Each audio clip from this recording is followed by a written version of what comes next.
মেয়ে চাষারায় দাঁড়িয়ে বলছে, শহীদ মিনারের সামনে দাঁড়িয়ে বলছে, আমার বাবার টাকার কিনা পোশাক আমি পরি, তোমার সমস্যাটা কোথায়?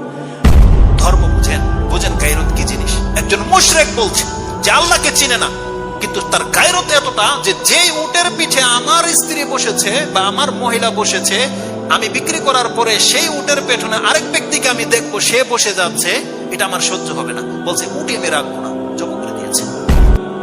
এক সাহাবী তো বলেছিল, ইয়া রাসূলুল্লাহ, যদি আমি আমার স্ত্রীর সাথে অন্য কোনো পুরুষকে দেখে আমি কিন্তু তাকে হত্যা করে দেব। সাহাবীরা বলছে, বলি কি? রাসূল সাল্লাল্লাহু আলাইহি ওয়াসাল্লাম বলছে, তোমরা কি তার গায়রত সম্পর্কে আশ্চর্য হচ্ছ?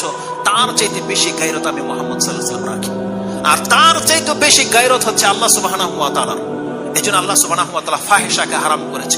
এই হাদিসটা মুসলিমে আছে যে আল্লাহর চেয়ে বেশি গায়রত আর কারো নাই, যার ফলে আল্লাহ সুবহানাহু ওয়া তাআলা অবৈধ সম্পর্ককে হারাম করেছে। আল্লাহ এটা পছন্দ করে না, আল্লাহ মোটেও পছন্দ করে না। যেটা আল্লাহ কোনো পুরুষ পছন্দ করে না, এটা আল্লাহ পছন্দ করে না। আল্লাহ পুরুষদের মধ্যে বা মানুষের মধ্যে এই ফিতরত দিয়ে দিয়েছে যে একটা পুরুষ কি যত খারাপই হোক ওকে পছন্দ করে, যে ওর মেয়ের সাথে ওর বোনের সাথে অন্য কোনো ছেলেকে দেখুক পছন্দ করে, এটা করে না। এটা হচ্ছে গায়রত। আর যেই ব্যক্তির এই গায়রতটুকু নাই, ও মানুষ হয়ে আসে।